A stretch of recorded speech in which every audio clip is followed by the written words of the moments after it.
Okay, ngayon guys, muli na naman nating tuklasin ang mga sikreto ng langit. Okay. So, marami ang mga nagtataka bakit patuloy ang korupsyon sa Pilipinas. So, whenever you will hear good news kahit saan, lagi nilang sasabihin na about corruption nandyan talaga. And then maririnig natin na may mga nagsasabi na ang ating panahon daw ngayon, ito yung pinaka corrupt daw na sitwasyon. That is based on their observation, maybe a political perspective. Baka kontrapartido lang daw, kontrapartido lang talaga sila, hindi natin alam. Tayo naman ay nasa gitna lang. Pero kahit tayo ay nasa gitna lang, nararamdaman natin ito. Siyempre yung mga tao, nararamdaman ng mga tao kung may corruption nga bang nagaganap. And then naririnig natin may mga ginto na binibinta. So kaya nga mas lalong sa panahon natin ngayon, mas lalong matalino ang ating mga leaders, mga presidente. Mas lalong malaki ang potensyal na magkakaroon ng malaking nakawan sa loob ng gobyerno. Kasi nga matalino eh. So hindi naman natin sinasabi na mayroon talagang nakawan, pero that is based on the observation of the other people which are working as a government official. Alam nila yung mga proseso dyan sa loob ng ating gobyerno. So ngayon aalamin natin bakit patuloy ito. So paano ba ito masusolusyonan? Masusolusyonan pa ba ito ang ganitong sitwasyon? And then may maririnig tayong mga tao na kinukumpara ang ating bansa sa ibang bansa. Sasabihin nila na mas maganda daw ang Thailand kasi ganito, wala masyadong mahirap doon, at maganda daw ang mga lugar, hindi daw gaya dito sa Pilipinas na ganito ang mga daanan ng mga kalsada, sira-sira. Sa ibang bansa maganda daw ang mga daanan, klaro sa mga construction na walang corruption. So ganito yan. Pero that's parang nagiging normative na lang sa ating mga Pilipino ang ganyang sitwasyon. So ngayon ay pag-uusapan natin paano nga ba yan masusolusyonan. So napakaganda dahil dito ka nakikinig. So ang ating intention ay hindi po para magkaroon ng maraming viewers, kundi ang ating intention ay para malaman ito ng mga Pilipino. Kasi nga sinasabi dyan sa Bible, siya na nakakaalam kung ano man yung mabuti, at kapag hindi niya sinasabi yan sa iba, ito ay kasalanan sa kanya. So dahil nalalaman natin ang ikakabuti ng mga tao, kailangan nating sabihin. So kayo na mga nakikinig, you will be becoming wise kapag tatanggapin niyo ito at susundin. Pero kung hindi niyo naman ito susundin, kung ito ay mabuti, kayo ay magkakasala rin base sa will of God. Okay. Bakit hindi nawawala ang Diyos whenever na mayroon tayong topic? Kasi nga even sa ating constitution, dyan sa preamble of the Philippine Constitution, nandyan dyan nakasulat, "We the sovereign Filipino people imploring the aid of the Almighty God in order to build a just and humane society." Okay, so kung pag-uusapan natin ang tungkol sa gobyerno, hindi mawawala ang will of the Almighty God. So kapag lilihis ka dyan sa ibang topic na yan at aalisin mo ang Diyos sa iyong topic, ikaw ay wala ng kabuluhan. Mawawala yung kabuluhan ng pananalita mo dahil bumababa yung level ng iyong pananalita. Okay, so ako po ay isang Bisaya, kaya hindi ko masyadong ma-express talaga kung ano ang nais kong iparating. Hopefully yung mga nakakaintindi gawin nyo na lang. I will do my best na ma-explain ko ito. Okay, so bakit patuloy ang corruption? Yun, and the will of God, related yan eh. So sa ating panahon ngayon, ang mga tao, of course, during election, bumoboto sila para magkakaroon ng leader ang ating bansa. Pero nababantayan natin ito na parang nagiging negosyo na lang, kasi nagkakaroon na ng sa lahat ng mga politiko ay mayroon talaga silang capital bago sila magsisimula. Ito yung ibibigay nila sa mga tao. Sometimes it could be a vote buying or in other form na ibibigay nila sa mga tao, at kapag wala silang pera, malabo silang manalo. Okay. So we will talk about the our government first. So bakit parang wala nang katapusan ang korupsyon? So paano ba ito masosolusyonan? The only solution is from God talaga. Nandyan sa Bible yan. Sinabi dyan ng Diyos na mayroon siyang plano para sa atin, to prosper, not to harm. Yan, nasa Jeremiah yan. So marami ang mga naririnig kong mga Christian churches. Actually, nilagay pa nga nila yan, printan niya dito sa kanilang mga t-shirt about the plans of God, not to harm you but to prosper you. Yan, nakasulat yan sa likuran nila, pero hindi nila alam kung ano talaga ang plano ng Diyos. Okay, so ano ba ang plano ng Diyos? Noong year 2000, tinatawag nila na end of the world daw. Kaya nga natatakot ang mga tao kasi mawawakas na daw ang mundo. Magugunaw or ano ba yung tawag nila, kasi narinig nila end of the world daw. Pero ang ibig sabihin pala ng end of the world ay hindi talaga literal na mawawakasan ang mundo, kundi ang mawawakasan ay ang ating government at ang mga government sa buong mundo. So both na ibig sabihin nito, both ipasabot kung sa Bisaya pa, pagdating noong year 2000 or end of the world, ay lahat ng government ay winawakasan na ng Diyos. Okay, this is in the divine perspective. But in human perspective, of course, ang mga tao, dahil nag-i-enjoy pa sila sa government nila, they are still supporting, and they are still working on that government. Okay, marami pang, of course, yung mga politiko na tumatayo dyan, na nagkakaroon pa ng benefit, tumatanggap ng sweldo, nakakatanggap pa ng mga incentives. Of course, they enjoy that kind of government. However, in the divine perspective, sa pag-iisip ng Diyos, ay winakasan na niya. So, ibig sabihin, hindi na human government ang dapat mag-stand dito sa mundo, kundi divine government na, or the government of God. Pero hindi yan dali-dali na matatanggap ng mga tao, kasi hindi naman nila alam. Wala po sila masayod kung sa Bisaya pa. Hindi nila alam ng mga tao na ang kanilang gobyerno na sinusuportaan ay winawakasan na pala ng Diyos. Kasi ang akala ng mga tao, ang winakasan daw ang mundo, hindi naman magugunaw ang mundo agad-agad. Ang ibig sabihin ng end of the world is the end of system, or the end of all governments around the world. Kaya nga tinatawag yun na Year of the Great Jubilee. Kaya yung mga kanta naririnig natin sa FM, it's the time of the Great Jubilee. Ayan, the time of joy, the time of peace, the time of sharing the gifts we had, a time to build the world that is one. Ayun, so dapat iisa na ang hari, dahil gagawin na ng Diyos na iisa ang leader ng buong mundo. Pero dahil hindi nga nila ito alam, hindi ito agad-agarang matatanggap. So pwede na ngayon, nagsasalita ako ngayon, you will disagree kasi nga hindi mo nga ito alam. But try to listen na lang. Wag mo muna akong kontrahin. Makinig ka muna. Then try to ponder this after you will listen to this video. Okay. So ano na ang gusto ng Diyos pagdating ng year 2000? Hindi na human government but divine government na. However, it is still existing ang mga government ngayon. So in reality, ini-enjoy pa natin yan. However, in the sight of God, it is dead already. Okay.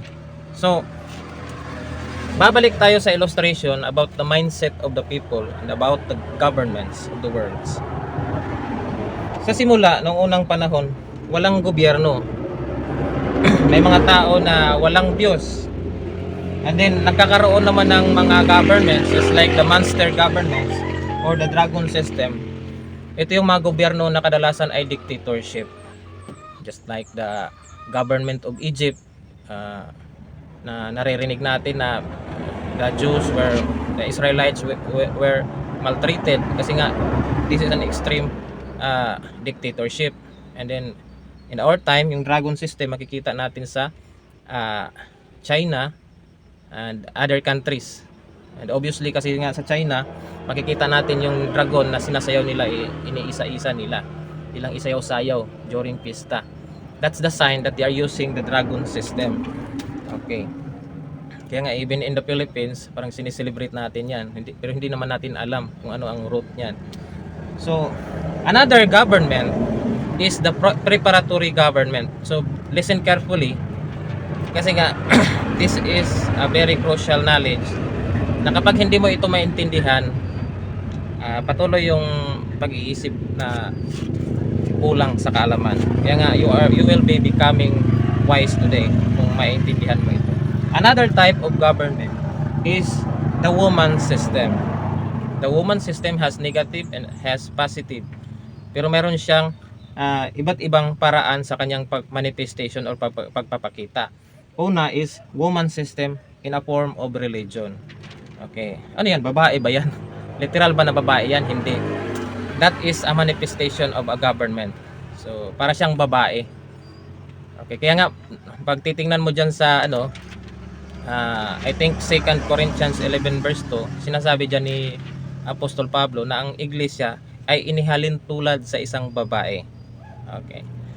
Kaya nga, even Jesus Christ sa kanyang mga preaching, sinabi niya, the kingdom of heaven is likened unto 10 virgins which took their lamps and went forth to meet the bridegroom.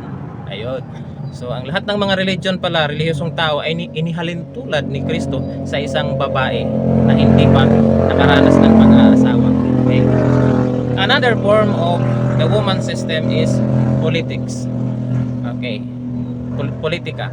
Ayun, halimbawa ang ating gobyerno ay we are using ang ating current yung presidential politics ngayon, presidential system na government ay woman system yan. That is our mother government. So since that is our mother government, ibig sabihin tayo ay mga anak. Okay. Ngayon, nalalaman ito ng mga international leaders na noong year 2000 is wawakasan na ng Diyos ang buong mundo. Again, hindi ang mundo, kundi ang sistema. Ngayong nakita na ito ng mga international leader, yung mga matatalino nating mga leader, bumubuo sila, gumagawa sila ng isang batas para magiging safety ang kanyang anak. Kasi may anak siya. Okay. Ang kanyang anak ay ang celestial system. Okay. Pero hindi lang yan ang kanyang anak kasi marami nga siyang mga anak eh. May mga anak din dito yung paradisyakal. Okay. Ang paradisyakal ay makikita natin sa mga paniniwala just like yung mga divine governments na may mga hari din sila, may mga dato. Diyan sa Mindanao, I think sa Luzon meron din. Dito sa Visayas, I think meron din. So they are called paradisyakal. Usually, ang kanilang itinuturo ay bumabalik na nga daw ang Garden of Eden sa kanilang lugar. At nandiyan na nga ang reyna at hari nila. So that is paradisyakal. And then some of them, mayroon na silang sariling tira, basta may mga sarili na sila. Sariling gobyerno, ganun. Those are paradisyakal. And ang itinuturo natin ngayon, this is the most high authority. Nandito tayo ngayon. Noong year 2000, winakasan na ito ng Diyos. So ang ating government, winakasan na ng Diyos. However, mga tao, of course, hindi naman ito alam. Still, we are still using that until this time. So tayo bilang mga member ng Most High Kingdom, hindi tayo kumukontra. We respect. Kasi nga, we will treat it as like kagaya ng isang lola. Kaya nga, ang isang lola, kaya marami ang mga tao na nagko-complain sa ating government kasi nga hindi na siya masyadong nagbibigay benefit sa kanyang mga anak. Kasi nga kagaya na siya ng isang lola na yung isang lola minsan bulag na. Kaya nga minsan pag ma-experience natin in a physical world na meron tayong lola, minsan yung ibang lola kino-complain natin na ba't hindi mo ako binibigyan pero si ano binibigyan mo. Anak, hindi kita nakikita. So mayroon na siyang mga physical incapability. Minsan bulag na siya, hindi na siya makapagbigay talaga ng proper na judgment. So that is the state of our government today. So yung ibang mga anak naman ibig sabihin yung ibang mga Pilipino gumagawa sila ng mga grupo which is to fight against their government, which is wrong. Yung maririnig natin yung mga leftist, yung mga rebelde, kinokontra nila, gumagawa sila ng militia and they will fight against our government. Saan ba sila humuhugot ng mindset? Dito sila kumukuha ng suporta sa dragon system, which is obviously one of the manifestation of dragon system is communism, which is wrong. Na instead na mag-grow ang ating government, dito sila humuhugot, pababa sila. So dapat kung gusto kang mag-progress ang ating government, dapat dito ka tatanggap. Okay lang din, irerespeto din natin kung dito sila tatanggap sa paradisakal, sa mga divine government, dito ka dapat tatanggap. Okay. So, kaya nga gumagawa ang UN, ang United Nations, kaya nga ang Pilipinas lang, tayo lang ang Philippines, ang mayroong EPRA Law 8371. Ano yung nakasulat dyan? The self-governance of the IPs. Kasi nga, ito ay isang mahirap. Isa itong tao, isang Pilipino na mahirap, indigenous, na nandito sa Pilipinas, na mayroon siyang authority. So dahil winakasan na ito ng Diyos, supposed to be ang mga tao ay dito natatanggap. Dito na sa ating boses tatanggap. Pero hindi man naman ito agarang malalaman ng mga tao kasi nga we are still embracing this kind of government, the woman system, which is political. Okay. Kaya nga may naririnig kayo na mga nagpe-preach sila na noong year 2000 daw ang ating government is only a corporate government, or ano yung tinatawag nila na negosyo na lang. So hindi na talaga siya legitimate government. Okay, so alin ba ang legitimate government? Ito na ngayon. Kasi nga ang government natin, it has human authority but it does not have anymore that divine authority. So wala na siyang divine authority kasi ang transition na ibigay na ng Diyos dito, ang divine authority. So ano ba yung kaibahan ng human authority at divine authority? Ang human authority is ito yung agreement, pag-agree ng mga tao na ikaw ang maghahari. Kaya nga during election, it is in a form of votation, yung nagpuputar tayo, tinutuldukan natin yung mga politiko na gusto natin. So sino yung pumili? Tayo. However, that is against the will of God during this time. Kung ikaw talaga ay tunay na Kristiyano, bawal na yan para sa Diyos. Bakit? Sabi ni Jesus Christ, dyan ka sa John chapter 15 verse 16, sabi niya, you did not choose me, but I have choose you and appointed you and ordained you that you should go forth and that your fruit should remain. Okay. You did not choose me, but I have choose you. Okay. You have not chosen me, but I have choose you. Okay. Ibig sabihin, ang tao, hindi pwede na siya ang magsasabi sa kanyang sarili, ako ay isang ruler. Hindi. Sabi ni Kristo, ako ang pipili, hindi ikaw. Okay, so sa ating panahon ngayon, pagdating noong year 2000, hindi na tao dapat ang mamimili kung sino ang mag-leader sa Philippines at sa buong mundo, kundi Diyos na. Kaya nga noong July 15 year 2000, may pinili na ang Diyos dito sa Pilipinas, isang lalaki. At nandito ngayon sa inyong harapan. Ngunit hindi naman ito agarang malalaman ng mga tao kasi hindi nila inaalam at hindi nga sila nag-investigate. Nag-investigate nga sila pero sa kamalian lang. Yung tinitingnan lang nila is yung mali. Yung mga transgression daw, yung mga, kaya nga may naririnig tayo isang religious group na law of chastity daw, law of ganito yung nalabag natin, ganyan. So ang Most High King kasi ay hindi mo yan pwedeng hanapan ng kamalian, because that is above the law. Kasi nga it bears the authority of God here on earth.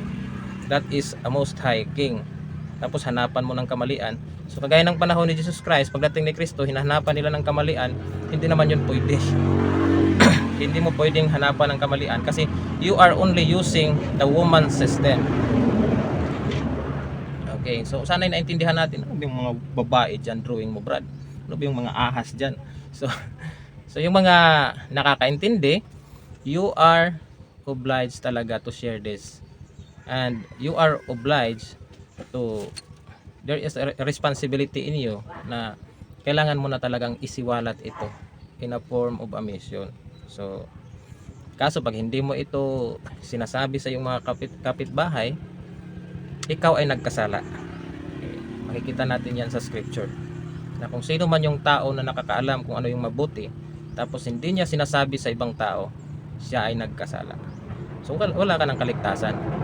So, sa iyong sarili, meron ka ng transgression, which is an unpardonable sin. Hindi na mapapatawad ng Diyos. Kasi nakakaalam ka na sa katotohanan tapos hindi mo sinabi sa iba, it is unpardonable sin. So, kaya magpapatuloy ang korupsyon kasi nga tao lang ang pumili. Sabi naman ni Kristo, ako ang pipili, hindi kayo. So, during election, mali na pala yan. So, dahil mali na ang eleksyon, ano ang gagawin mo para magiging tama ang iyong pagpili sa mga kandidato? Kailangan makinig ka dito sa boses natin. So, meron tayong isa-suggest na mga politiko, kung sino ba yung mga inspired by God to rule. Kasi nga, in order for our nation to progress, mayroon tayong mga pinipiling mga politiko isa-suggest. So, hindi na pwede na doon ka sa mga iglesia magtanong kung sino ang tamang politiko doon sa mga born again. Kasi that is a lower manner of system, yun ang mindset or the system of heavens. Okay. Kaya nga sinabi diyan, when this authority comes, heavens will fled away. Okay. Mawawala ang kanilang mga authority. Ayun. So, sana ay maintindihan natin yan. So, this time, sa ating panahon ngayon, ito na dapat ang iyong susundin. Ito na dapat, dito ka na dapat magpapasakop. Hindi na sa mga sistemang ganito. Pero, still, ang most high government, we will respect all form of government. Kaya nga, sinabi dyan, much is given, much is required. Okay, so tayo na mayroong dinadalang mataas na authority, dapat we will respect the lower authorities. Kasi nga, sinabi naman ni Jesus Christ, he that is higher over you, he that is greater among you, shall be your servant. So hindi pala tayo magiging boss, kundi we will serve. Kaya nga, ang form of membership ng ating highest heavenly government, kahit anong religion, pwede ka magiging member dito. Okay. So, saan ka man naroroon, pwede ka magiging member dito. I-message mo lang yung pangalan at address mo, and then dito ka na magsusuporta. Kasi kung doon ka pa rin nagsusuporta sa religion, still you are supporting the second heaven system. Dito ka na dapat magsusuporta. Then pag magiging member ka dito, hindi naman ibig sabihin na babawalan ka namin sa pagsisimba ng iyong nakasanayang religion. So hindi yan. Kasi nga, you as a woman, magiging boyfriend ka na hanggang mapapangasawa ka na ng hari. Okay. Ano yung mapapangasawa, brad? So, there is a covenant. So, makikita mo yan dyan sa Matthew chapter 25. There is a wedding feast na matatanggap, a covenant na matatanggap ng religious person na tumatanggap sa Most High King. Okay. Sila yung maliligtas according to Jesus Christ. Kaya nga, sinabi dyan sa verse na when the door is shut, other women tumawag din doon kay Jesus Christ, Lord, Lord, buksan mo kami. Pero sinabi niya, I never knew you, depart from me. Yun, hindi ko kayo makakilala. So ibig sabihin dito, walang kaligtasan, ito ang tunay na kaligtasan. Ayun. Tapos sasabihin naman ng mga tao ngayon, ha? Si Jesus Christ lang naman ang tagapagligtas. Only Jesus Christ is the only Savior. Ito nga ang final manifestation ni Jesus Christ. Pero nasa ibang mukha na naman siya. Okay, kasi nga sinabi Jesus Christ, ako ay babalik sa pamamagitan ng aking Ama, ang banal na Espiritu.